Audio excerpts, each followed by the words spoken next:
Hello दोस्तों, मैं आपका दोस्त संजीव। स्वागत है हमारे YouTube channel maths by platform पे। तो पिछले लेक्चर में हम लोग पढ़ रहे थे सिग्निफिकेंस ऑफ मियोसिस के बारे में। मियोसिस के अंदर क्या क्या चेंजेस होते हैं, कैसे मियोसिस की ऑरिजिन हुई, सेक्सुअल रिप्रोडक्शन के थ्रू कैसे उसका इन्वॉल्वमेंट हुआ, मैंने आपको बताया था। एक क्विक रिकैप दे देता हूँ पिछला लेक्चर को कि पिछले लेक्चर में हम लोगों ने क्या पढ़ा था। पिछले लेक्चर में मैंने आपको बताया था कि कोई भी डिप्लॉयड सेल का ऑर्गेनिज्म हो या हैप्लॉयड सेल का ऑर्गेनिज्म हो, उसके अंदर मियोसिस कैसे होता है और मियोसिस क्यों जरूरी है, ये मैंने आपको बताया था। तो मैं पिछले लेक्चर को आइए एक बार फिर से रिपीट करता हूं। पिछले लेक्चर में मैंने बताया था कि अगर कोई डिप्लॉयड सेल है, क्या कोई डिप्लॉयड सेल है, ठीक है, मान लीजिए कोई डिप्लॉयड सेल है, हुआ क्या था, मैंने आपको बताया था डिप्लॉयड सेल में मियोसिस हुआ था। क्या हुआ था? मियोसिस हुआ था और इस मियोसिस से क्या बना था हमारा? गैमेट। क्या बना था? गैमेट। इस मियोसिस से हमारा बना था गैमेट, और ये दोनों गैमेट आपस में फ्यूज करके क्या बनाए थे? ओवम। क्या? जाइगोट। सॉरी, क्या? जाइगोट। फिर इस जाइगोट का क्या हुआ था? फिर इस जाइगोट का माइटोसिस हुआ था। क्या? माइटोसिस। माइटोसिस होकर क्या बना था? एक कंप्लीट ऑर्गेनिज्म बन गया था। क्या? एक कंप्लीट ऑर्गेनिज्म बन गया था। ठीक है, ये था डिप्लॉयड सेल के बारे में। अब बात करते हैं हेप्लॉयड के बारे में। तो मैंने हेप्लॉयड का एक एल्गी का एग्जांपल देके आपको समझाया था कि एल्गी में किस तरीके से होता है मियोसिस। तो एल्गी में क्या हुआ था, देखिएगा, एल्गी जो हमारा होता है, एल्गी ये क्या है? हैप्लॉयड है। हैप्लॉयड है, ठीक। हैप्लॉयड मतलब एन, ठीक है, हैप्लॉयड, ठीक। इसके अंदर क्या होता है, देखिएगा, मियोसिस जो होता है वो रिडक्शनल डिवीजन है। क्या? रिडक्शनल डिवीजन मतलब कि क्या, उसके अंदर जो क्रोमोसोम का नंबर होता है वो मियोसिस में हाफ हो जाता है। क्या? हाफ। तो ये मेरा डिप्लॉयड केस था। हैप्लॉयड में कैसे हम करेंगे? हैप्लॉयड में करेंगे तो खुद वो तो हाफ है, तो उसका हाफ कैसे हम लोग करेंगे? तो होता क्या है, हैप्लॉयड में क्या होता है कि पहले माइटोसिस होता है। क्या होता है? हैप्लॉयड में पहले माइटोसिस होता है। इससे माइटोसिस होके हमारा क्या बनता है? गैमीट। क्या बनता है? हमारा गैमीट, ठीक। गैमीट क्या होगा? माइटोसिस होगा, गैमीट, ठीक है। ये हमारा क्या है? यन। ये भी हमारा क्या है? यन, ठीक है। ये भी हमारा यन है। ये हमारा क्या था? यहाँ पे 2n था और ये भी 2n था। यहाँ पे हमारा मियोसिस हुआ। क्या हुआ? 2n था, मियोसिस हुआ, n हो गया, ठीक है। यहाँ n था, इसका माइटोसिस n, ठीक है। और ये जो हमारा जाइगोट बना, ये भी क्या था? 2n था। अब ये दोनों गैमेट आपस में फ्यूज करके जो जाइगोट बनाएंगे वो हमारा क्या होगा? 2n। 2n मतलब क्या? डिप्लॉयड। क्या हो गया? ये डिप्लॉयड है। अब क्या करेंगे हम लोग? फाइनली इस डिप्लॉयड जाइगोट का हम लोग मियोसिस करेंगे। क्या करेंगे? इस डिप्लॉयड जाइगोट का जब मियोसिस करेंगे हम लोग, तो देखिएगा क्या, इसका जब हम लोग मियोसिस करेंगे, मियोसिस 1 मियोसिस 2, तो हमारे पास 4 स्पोर बनेंगे। क्या? 4 स्पोर बनेंगे, 4 स्पोर। और जब इन चारों स्पोर को जो फाइनली हम लोग क्या करेंगे, इसका हम लोग माइटोसिस करेंगे। क्या? माइटोसिस करेंगे तो हमारा क्या बन जाएगा? एक मल्टीसेलुलर एल्गी हमारा बन जाएगा ऐसे, जो कि क्या होगा? जो कि पूरा एन होगा। क्या होगा? एन। मतलब कि किसी भी डिप्लॉयड सेल के ऑर्गेनिज्म हो या हैप्लॉयड सेल के ऑर्गेनिज्म हो, उनके अंदर जो मियोसिस होता है वो गैमेट के फॉर्मेशन के लिए होता है। क्या? गैमेट के फॉर्मेशन के लिए होता है। मतलब कि उनके अंदर जब भी कोई मल्टीसेलुलर ऑर्गेनिज्म है, या हैप्लॉयड फेज का हो या डिप्लॉयड फेज का हो, उसके अंदर अगर सेक्सुअल रिप्रोडक्शन हो रही है तो एक ना एक बार मियोसिस की स्टेज जरूर होगी। क्या? एक ना एक बार मियोसिस की स्टेज जरूर होगी। तो चलिए अब चलते हैं हम लोग आगे। आगे हम लोग बात करते हैं क्या, कि किस तरीके से जो मियोसिस है उसको दो पार्ट में हम लोग डिवाइड करते हैं। क्या? मियोसिस 1 और मियोसिस 2। आइए देखते हैं मियोसिस 1 और मियोसिस 2 क्या होता है। आइए देखिएगा, बात करते हैं हम लोग मियोसिस के बारे में। तो हमारा ये हो गया मियोसिस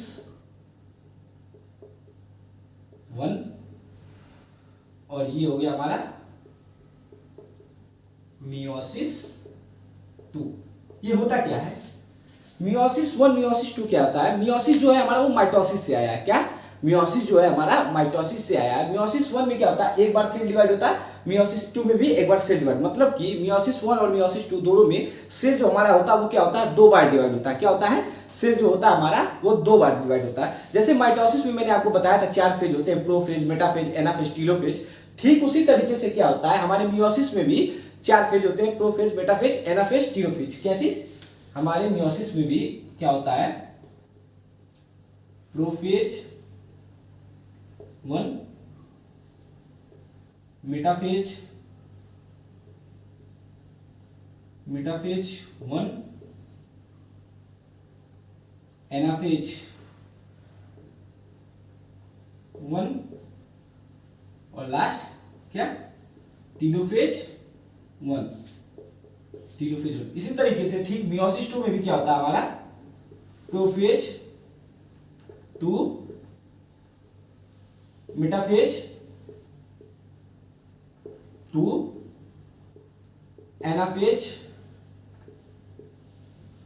2 और लास्ट टीलोफेज 2।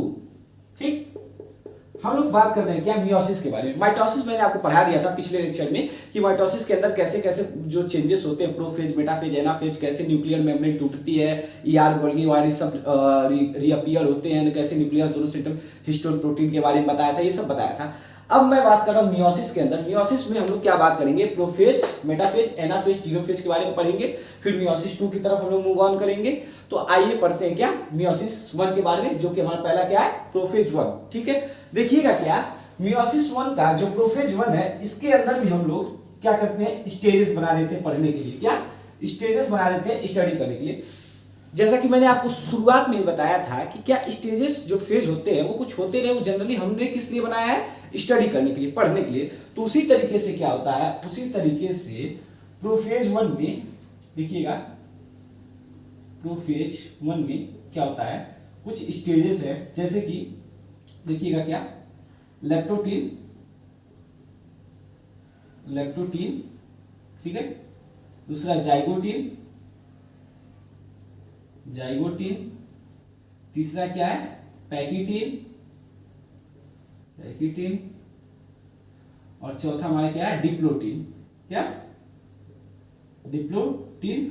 और एक लास्ट हमारा आ जाता है डाइकाइनेसिस। क्या, डाइकाइनेसिस।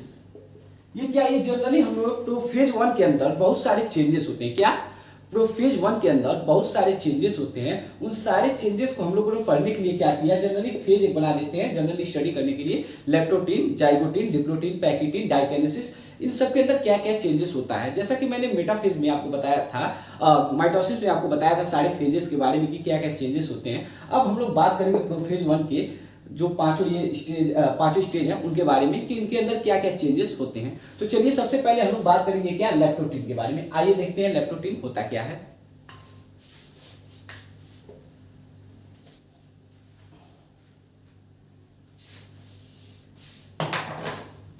मैं बात कर रहा हूं लेप्टोटीन के बारे में। ठीक है, तो लेप्टोटीन बताने से पहले मैं आपको एक चार्ट के थ्रू, एक ग्राफ के थ्रू आपको बताता हूं, फिगर बना के, कि देखिएगा होता क्या है। देखिएगा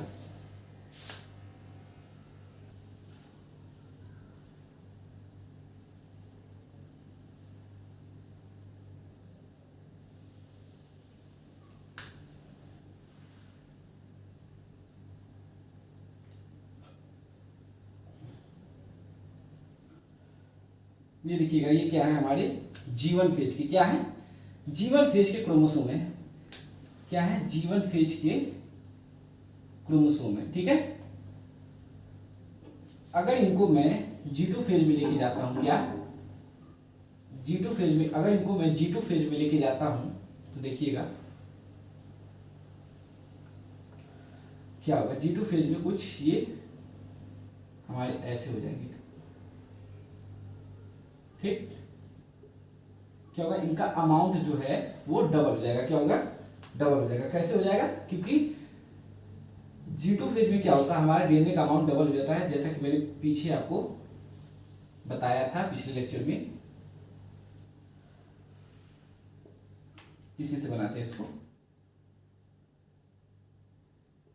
मान लीजिए ये G2 फेज का है। ठीक है, ये क्या हमारा G2 फेज का है। हमारा एस फेज हो चुका है, एस फेज में हमारा अमाउंट ऑफ डीएनए क्या हुआ, डीएनए का रेप्लिकेशन हो चुका है, एस फेज में डबल हो चुका है, G2 फेज में ये हमारा अमाउंट जो था ये क्या था 2C था यहाँ पे। और यहाँ पे देखेंगे अगर डीएनए का अमाउंट तो कितना हो गया है 4C, कितना हो गया 4C हो गया। अब हम लोग क्या कर रहे हैं, हम लोग बात करें मियोसिस के बारे में, मियोसिस पढ़ रहे हैं। तो मियोसिस में क्या होता है, मियोसिस में अगर इसका हम लोग मियोसिस करेंगे, देखिएगा इसका हम लोग मियोसिस करते हैं, मियोसिस 1, ठीक है, क्या मियोसिस 1 करते हैं इसका, तो होता क्या है 2 सेल बनेंगे, ठीक है। मियोसिस 1 में क्या होता है, मियोसिस में क्रोमोसोम का नंबर क्या होता है हाफ। इसमें कितने क्रोमोसोम है, कितने 6, तो इसमें कितने हो जाएंगे, इसमें जो हमारे क्रोमोसोम के नंबर हो जाएंगे वो हो जाएंगे कितने 3, कितने हो जाएंगे 3 हो जाएंगे, ठीक।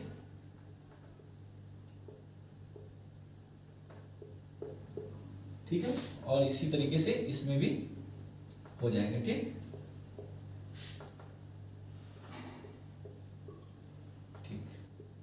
ये हमारा क्या होगा मियोसिस 1 हुआ, मियोसिस 1 से 2 सेल बने, दोनों सेल में। अब देखिएगा यहाँ पे हमारा क्रोमोसोम जो था, यहाँ पे जो डीएनए का अमाउंट था 4 थी, तो क्या हो जाएगा यहाँ पे हो जाएगा हमारा 2C 2C 2C 2C, ठीक। अब इसका फर्दर क्या होगा, अब इसका फर्दर हम लोग क्या करते हैं, अगर मियोसिस 2 करते हैं, क्या इसका हम लोग मियोसिस 2 करते हैं तो देखिएगा क्या होगा,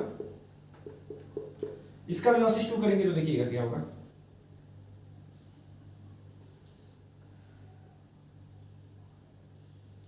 अभी हमने इसमें देखा क्या, इसमें जो हमारा मियोसिस 1 हुआ, इसमें ये वाला पार्ट यहाँ से डिवाइड होकर इसमें आ गया और ये वाला पार्ट डिवाइड होकर इसमें आ गया। लेकिन फर्दर जब इसका मियोसिस हम लोग करेंगे मियोसिस 2, तो ये बीच में से जो सिस्टर क्रोमेटिड है दोनों, वहां से वो डिवाइड हो जाएगा, क्या ये बीच से जो सिस्टर क्रोमेटिड है ये डिवाइड हो जाएगा। देखिएगा कैसे, ये सिस्टर क्रोमेटिड जो है वो डिवाइड हो जाएगा, क्या होगा डिवाइड हो जाएगा। ये हमारा क्या हो गया मियोसिस 2, जो कि कैसा है माइटोसिस की जैसे है, क्या मियोसिस 2। इसका देखिएगा, इसका जब अगर अमाउंट की बात करते हैं ये 2C था, जब इसका मियोसिस 2 करते हैं तो ये क्या हो जाएगा C और ये भी क्या हो जाएगा C। मतलब कि अगर हम लोग मियोसिस 1 करते हैं तो मियोसिस 1 में जो हमारा डिवाइड होता है क्रोमोसोम वो दोनों पार्ट से डिवाइड होता है। लेकिन अगर उसका मियोसिस 2 फर्दर करते हैं तो जो हमारा सिस्टर क्रोमेटिड है वहां बीच में से वो दोनों हमारा क्रोमोसोम जो होता है वो डिवाइड होता है, जो कि कैसा होता है, जो कि माइटोसिस की तरह होता है, ठीक है। ये था मियोसिस के बारे में। तो अब हम लोग लेप्टोप्टीन के बारे में बात कर रहे थे, तो उससे पहले मैंने आपको मियोसिस के अंदर कैसे क्रोमोसोम का डिवीजन होगा उसके बारे में बताया। अब हम लोग बात करते हैं कि मियोसिस का रीजन क्या है, कि वो क्यों होता है और क्या है उसके कारण है, क्या उसके कारण है। आइए देखते हैं, इरेज करते हैं इसको।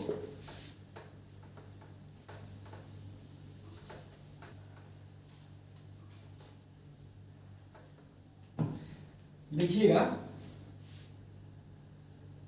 व्हाट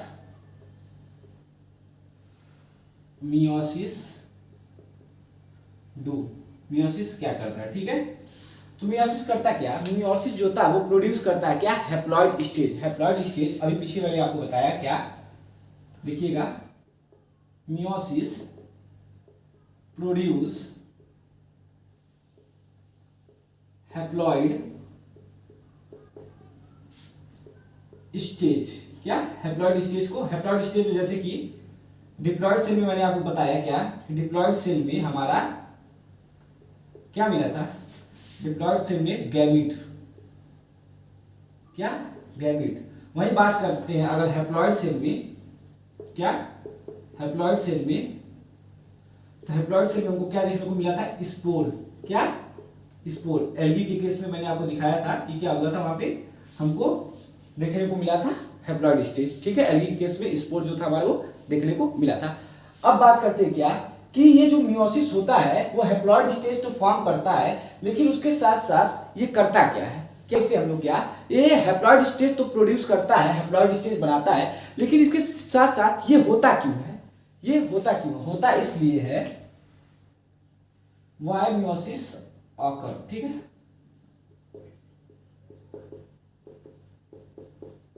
वाई मियोसिस ऑकर, देखिएगा क्या it form haploid stage, it produce, क्या इट प्रोड्यूस और हैप्लॉइड स्टेज, जैसा कि हमने अभी देखा क्या करता है, ये हैप्लॉइड स्टेज बनाता है। It occurs only in a diploid cell, क्या डिप्लॉइड सेल के अंदर ये होता है, ठीक है। अब बात करते हैं हम लोग लेप्टोटीन की शुरुआत करते हैं कि लेप्टोटीन कैसे होता है और उसके अंदर क्या क्या चेंजेस होते हैं, उसके बारे में आइए देखते हैं। तो बात कर रहे हैं हम लोग लेप्टोटीन की, इसको इरेज करते हैं।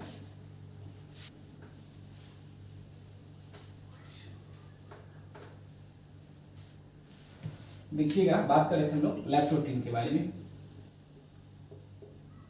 क्या हम लोग बात कर रहे हैं लेप्टोटीन के बारे में, लेप्टोटीन, ठीक है। देखिएगा, ये हमारा सेल साइकिल है, ठीक है, सेल है, ये हमारा क्या है, उसका न्यूक्लियस है, इसके अंदर हमारा क्या है, इसके अंदर ये हमारा क्रोमेटिन, ठीक है, क्रोमेटिन। देखिएगा, अगर मैं आपको बताना चाहूँ सेल साइकिल के अंदर 4 फेजेस जो थे, ठीक है, सेल साइकिल के अंदर 4 फेजेस थे, ठीक है। तो ये हमारा क्या था, G1 था, S था, G2 था, G2 के बाद हमारा सेल डिवाइड हो रहा है, ठीक है। मियोसिस की हम लोग बात करें, माइटोसिस आपको पढ़ा दिया आप। तो मियोसिस में क्या होता है, मियोसिस में देखिएगा, ठीक है, इसको हम लोग बोलते हैं क्या, अभी पीछे बताया मियोसिस 1, ठीक है, और इसको हम लोग बोलते हैं मियोसिस 2। और ये जो बीच का गैप है, मियोसिस 1 और मियोसिस 2 के जो बीच का गैप होता है, उसको हम लोग बोलते हैं इंटरकाइनेसिस। इसको हम लोग क्या बोलते हैं, इसको बोलते हैं इंटरकाइनेसिस, ठीक है। G1 फेज में जो अमाउंट था हमारे डीएनए का वो था 2C। S फेज में क्या होता है, S फेज में ये 2C से हमारा 4C हो जाता है, और ये हमारा G2 फेज में 4C है, ठीक है। अब हम लोग बात करें मियोसिस में प्रोफेज 1 के बारे में, जिसमें कि पहला हमारा जो है वो है लेप्टोटीन, ठीक है। क्या हम लोग बात कर रहे हैं मियोसिस 1 के बारे में। मियोसिस 1 का जो फर्स्ट पार्ट है वो है प्रोफेज 1। प्रोफेज 1 के अंदर लेप्टोटीन के बारे में हम लोग पढ़ रहे हैं कि क्या क्या चेंजेस होते हैं। तो आइए देखते हैं, ये मैंने आपको समझाने के लिए बताया कि हम लोग अभी कहाँ पे हैं, ठीक है। तो देखिएगा, क्या लेप्टोटीन की बात कर रहे हैं, ये हमारा क्या है, क्रोमेटिन है, क्या है, क्रोमेटिन है। लेप्टोटीन में होता क्या है, ये क्रोमेटिन जो होता है ये क्या होता है, कंडेंस होना शुरू हो जाता है, क्या, जैसे कि माइटोसिस के प्रोफेज में याद कीजिए मैं बताता था आपको कि क्रोमेटिन कंडेंस होकर क्या करता था, क्रोमोसोम बनाता था। तो ठीक उसी तरीके से मियोसिस 1 में क्या होता है, जो क्रोमेटिन होता है वो कंडेंस करना शुरू कर देता है, क्या, देखिएगा, जो क्रोमेटिन है, क्रोमेटिन स्टार्ट टू कंडेंस, ठीक, कंडेंस। सेकेंड देखिएगा, कॉम्पैक्शन, क्या, कॉम्पैक्शन या कह सकते हैं कंडेंसेशन, ठीक है।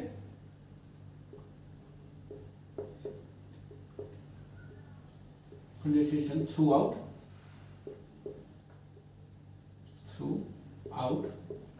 लेप्टोटीन, ठीक है। मतलब कि क्या, लेप्टोटीन के पूरे फेज में, लेप्टोटीन में क्या होता है, क्रोमेटिन का कंडेंसेशन होता रहता है पूरे फेज में, क्या, कंडेंसेशन होते रहता है। तीसरा देखिएगा, थ्रेड मतलब जो ये हमारा क्रोमेटिन है, ठीक है, थ्रेड क्रोमोसोम विजुअल इन इलेक्ट्रॉन माइक्रोस्कोप, क्या, अगर इलेक्ट्रॉन माइक्रोस्कोप में हम लोग देखें लेप्टोटीन को, ठीक है, तो उसमें हमें क्या, ये थ्रेड लाइक स्ट्रक्चर जो क्रोमोसोम है वो हमको दिखेगा इसमें इलेक्ट्रॉन माइक्रोस्कोप में। याद कीजिए, मैं माइटोसिस के बारे में जब आपको प्रोफेज के बारे में पढ़ा रहा था, तो प्रोफेज में होता क्या था कि जो हमारा क्रोमेटिन था वो क्या होता था, कंडेंस होकर क्रोमोसोम बनाता था। उसी तरीके से ठीक मियोसिस 1 के प्रोफेज 1 के लेप्टोटीन में जो हमारा क्रोमेटिन होता है वो स्टार्ट होता है कंडेंस के फॉर्म में। थ्रेड लाइक स्ट्रक्चर जो होता है, जो क्या होता है, थिक होना चालू हो जाता है, डेंस होना चालू हो जाता है पूरे लेप्टोटीन के फेज में, थ्रू आउट लेप्टोटीन, ठीक है, पूरे लेप्टोटीन के फेज में वो क्या होता है, स्टार्ट हो जाता है। अब देखिएगा होगा क्या, जो थ्रेड लाइक क्रोमोसोम जो है विजिबल होगा वो हमारा कहाँ होगा, इलेक्ट्रॉन माइक्रोस्कोप के अंदर हमको देखने को मिलेगा। ठीक, ये था हमारा लेप्टोप्टेरिन के बारे में। अब हम लोग बात करेंगे, आगे चलेंगे क्या अपने अगला जो है वो क्या है, जाइगोटिन। देखिए ये जाइगोटिन के अंदर क्या होता है, तो इसको इरेज करते हैं, देखते हैं जाइगोटिन के बारे में।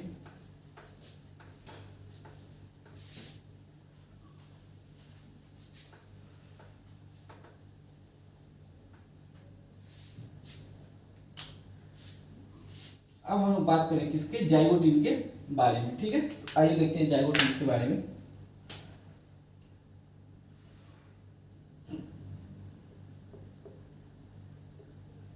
जाइगोटिन में क्या होता है कि जो हमारा क्रोमोसोम जो था हमारा क्लियरली अभी मतलब जो क्रोमोसोम था हमारा प्रोफेज 1 के लेप्टोप्टेरिन में क्या हुआ था, बना था। ठीक है, क्रोमोसोम। अब जाइगोटिन में क्या होगा, वो जो क्रोमोसोम होगा वो डेंस होगा, क्या होगा, और अच्छे से दिखाई देगा, मतलब डेंस होगा, विजिबल होगा। और फिर क्या होगा, वो दोनों वो क्रोमोसोम एक पास आएंगे। कैसे, देखिए मैं बता रहा हूँ आपको। मान लीजिए ये क्या हमारा क्रोमोसोम है, ठीक है, न्यूक्लियस में। ठीक है, ये हमारा क्रोमोसोम है न्यूक्लियस में। ठीक है,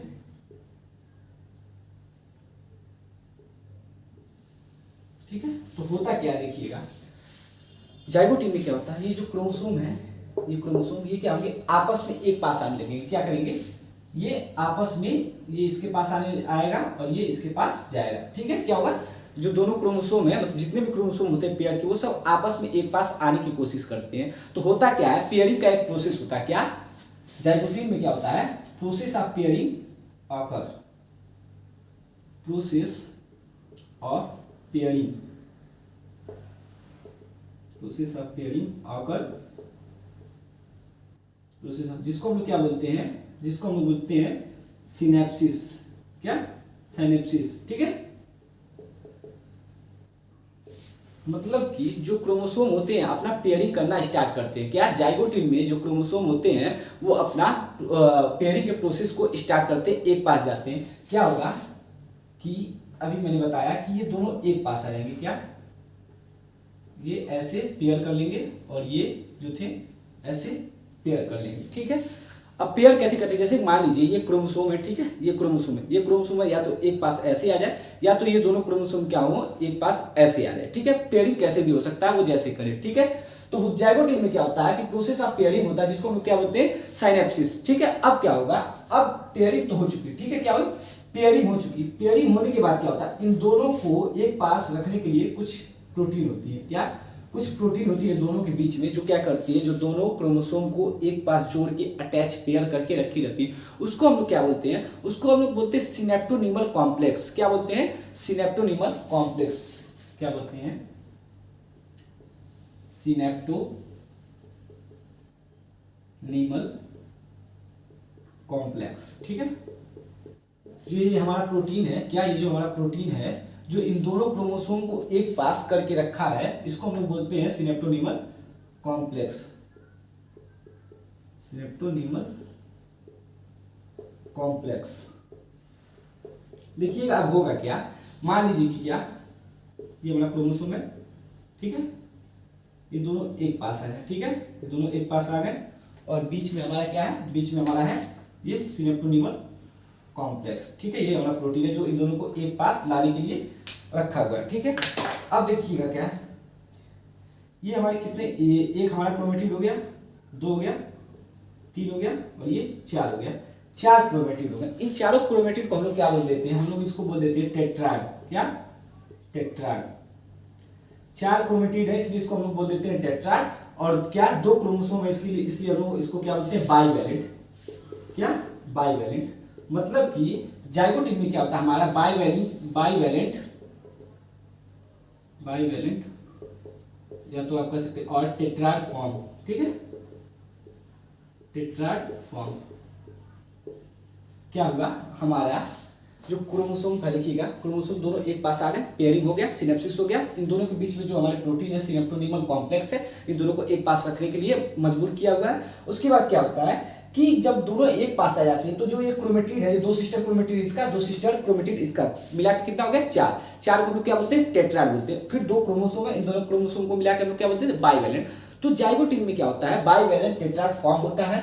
सिनेप्टोनीमल कॉम्प्लेक्स जो प्रोटीन है ये देखने को मिलता है। प्रोसेस ऑफ पेयरिंग, क्या प्रोसेस ऑफ पेयरिंग होता है, जिसको हम लोग क्या बोलते हैं, सिनेप्सिस, क्या बोलते हैं, सिनेप्सिस। और देखिएगा क्या होता है, होमोलोगस, क्या होमोलोगस, होमोलोगस पेयर फॉर्म।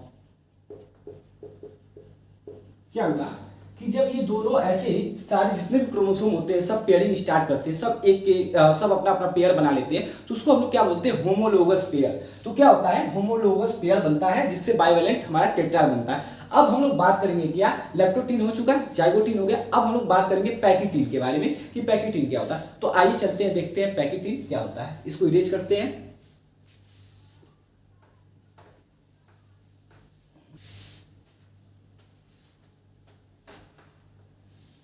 अब हम लोग बात कर रहे हैं पैकिटीन के बारे में कि पैकिटीन क्या होता है। देखिएगा,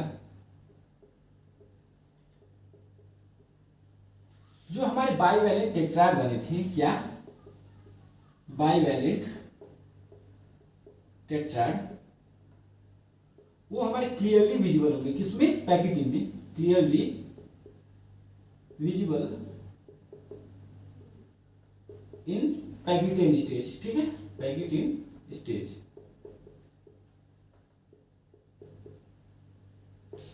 जो बाइवैलेंट टेट्राड थे वो जाइगोटीन में बन तो गए थे, लेकिन जो थे पैकिटीन में क्या होता है, वो क्लियरली विजिबल होते हैं, मतलब इसमें और ज्यादा वो मैच्योर हो जाते हैं, इसलिए इजीली जो है क्लियरली विजिबल किसमें होते हैं, बाइवैलेंट टेट्राड जो होते हैं वो पैकिटीन में होते हैं। अब देखिएगा क्या होता है कि इसमें जो नॉन सिस्टर क्रोमेटिड होते हैं, non sister chromatid, non sister chromatid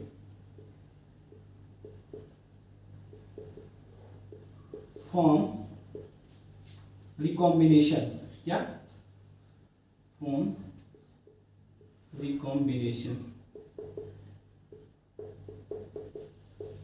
देखिएगा ये क्या है हमारा, ये है हमारा क्रोमोसोम, क्या क्रोमोसोम। तो होता क्या है, देखिएगा होता है कि इसका जो क्रोमोसोम है, इसका जो क्रोमोसोम है, जो इसका क्रोमोसोम है, ये कुछ ऐसे रिकॉम्बिनेशन नोड्यूल का फॉर्म करते हैं, क्या रिकॉम्बिनेशन नोड्यूल। इसको हम लोग क्या बोलते हैं, non sister chromatid form recombination nodule, क्या रिकॉम्बिनेशन नोड्यूल का फॉर्म करते हैं जो नॉन सिस्टर क्रोमेटिड। देखिएगा क्या होता है कि ये हमारा मान लीजिए क्रोमोसोम है, ठीक, ये हमारा दूसरा क्रोमोसोम है, ठीक है।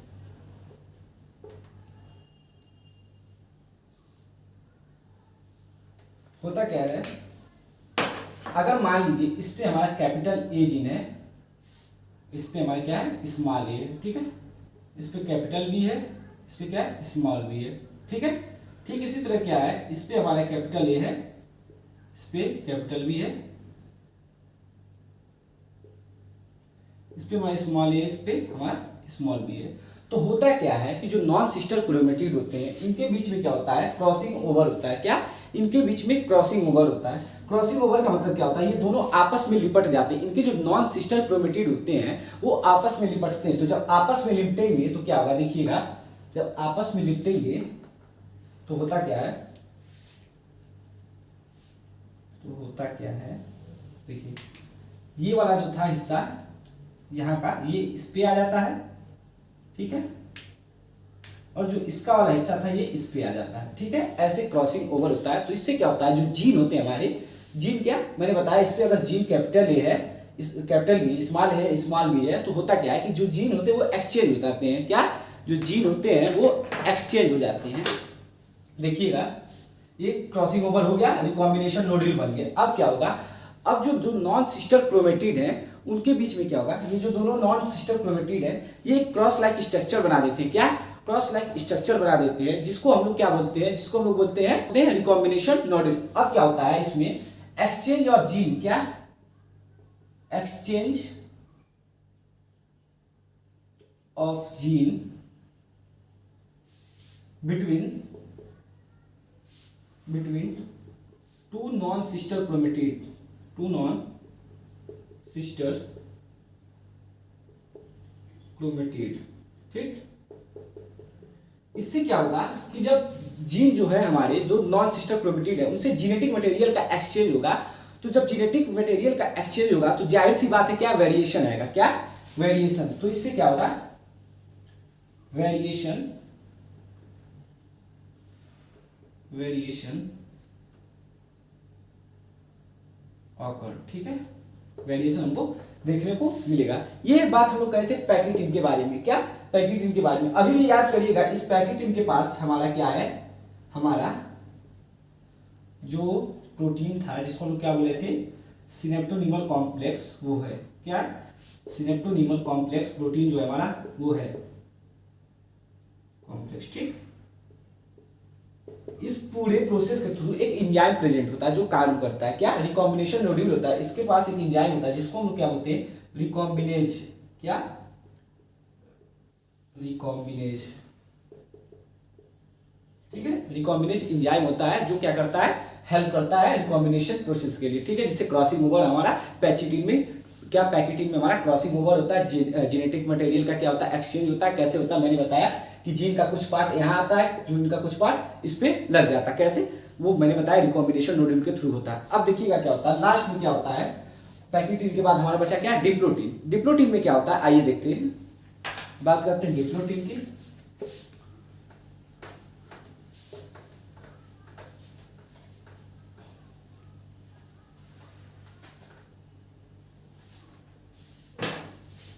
हम लोग बात करें किसका डिप्लोटिन की। देखिएगा क्या होता है डिप्लोटिन में,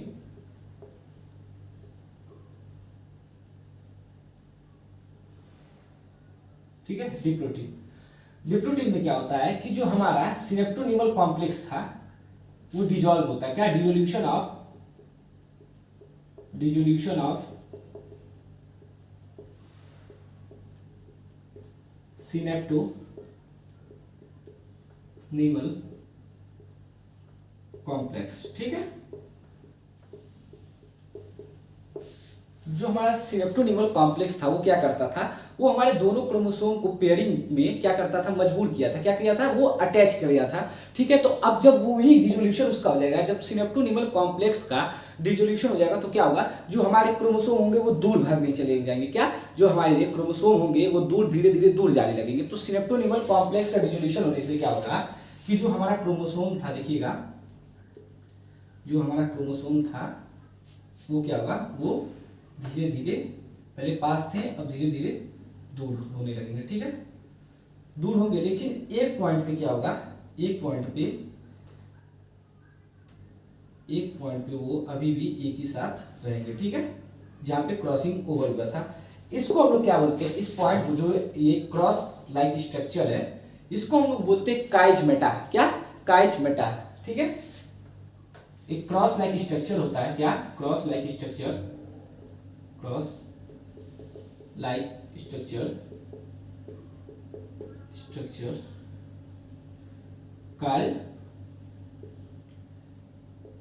काइजमेटा, ठीक है।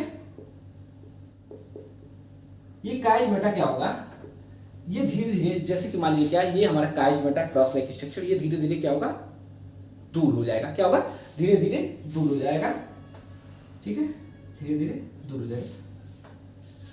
अब देखिएगा but still attach at some point. मतलब यही हुआ कि मैंने अभी बताया क्या कि सिनेप्टोनीमल कॉम्प्लेक्स जो था उसका डिसोल्यूशन हो गया, क्रोमोसोम धीरे धीरे दूर जाने लगे। लेकिन किसी एक पॉइंट पे क्या होगा किसी एक पॉइंट पे हमें काइजमेटा जो था वो क्या था वो पॉइंट का क्या नाम है काइजमेटा। वहां पे क्या होगा ये हमारे काइजमेटा जो पॉइंट है यहाँ पे अटैच है क्रोमोसोम, क्या अब ये थोड़ा सा दूर हो जाएगा। दूर करने का मतलब ये है कि ये क्रोमोसोम जो है हमारे वो दूर हो जाएंगे। लेकिन ये देखिए पहले थोड़ा पास थे अब दूर हो गए, ठीक है, अब दूर हो गए, ठीक। और ये जो हमारा सिनेप्टोनीमल कॉम्प्लेक्स था ये इसका डिसोल्यूशन हो गया, क्या सिनेप्टोनीमल कॉम्प्लेक्स का क्या हुआ डिसोल्यूशन हो गया। ये डिप्लोटिन में होता है, ठीक है। अब बात करते हैं हम लोग क्या डाइकाइनेसिस के बारे में कि डाइकाइनेसिस क्या होता है। तो आइए देखते हैं डाइकाइनेसिस क्या होता है।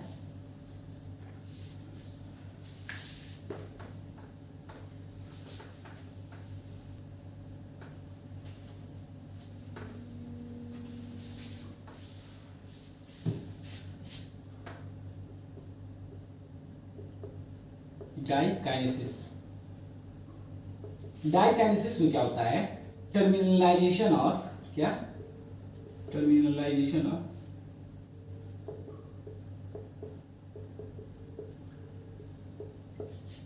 काइज मेटा, ठीक है।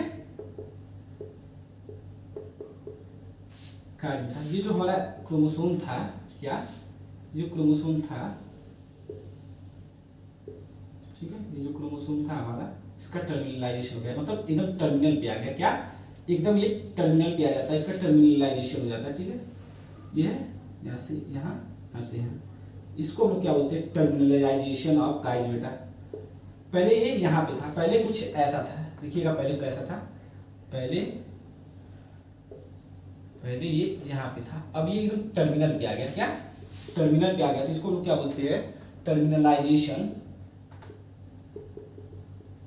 ऑफ काइज मेटा,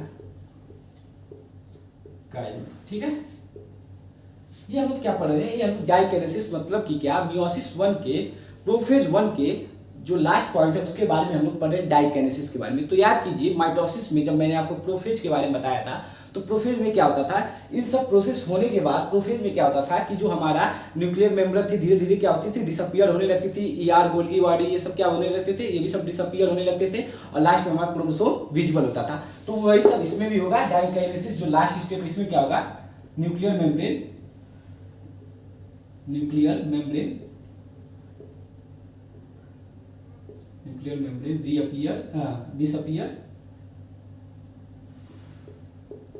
डिसअपीयर, फिर क्या, ईआर गोल्गी बॉडी, ये भी सब क्या होने लगते थे, ये भी सब हमारे डिसअपीयर होने लगते थे, ठीक है, डिसअपीयर।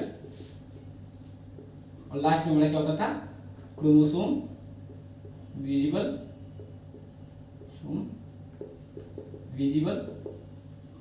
विथ 2 क्रोमेटिड, क्या विथ 2 क्रोमेटिड, ठीक है। तो ये था हमारा क्या, मियोसिस 1 के प्रोफेज 1 के बारे में डिटेल में मैंने बताया कि कैसे कैसे क्या क्या चेंजेस होते हैं।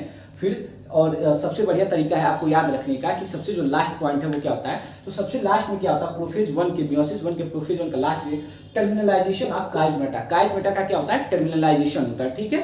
तो ये हमारा याद करने का सबसे बढ़िया तरीका है कि हम याद करें कि टर्मिनलाइजेशन ऑफ काइज मेटा जो होता है हमारा मियोसिस 1 के प्रोफेज 1 का लास्ट स्टेप है। फिर ये सब तो ये सब तो मैंने आपको माइटोसिस के प्रोफेज के बारे में बताया था कि कैसे कैसे क्या होता है। अब हम लोग बात करेंगे मेटाफेज के बारे में, एनाफेज के बारे में, टीलोफेज के बारे में पढ़ेंगे। फिर उसके बाद हम लोग मियोसिस 2 पे मूव ऑन करेंगे, फिर वहाँ पे प्रोफेज 2 और ये सब के बारे में पढ़ेंगे, मेटाफेज, एनाफेज, टीलोफेज 2 के बारे में। तब तक के लिए आप लोग पढ़ते रहिए, बाय बाय।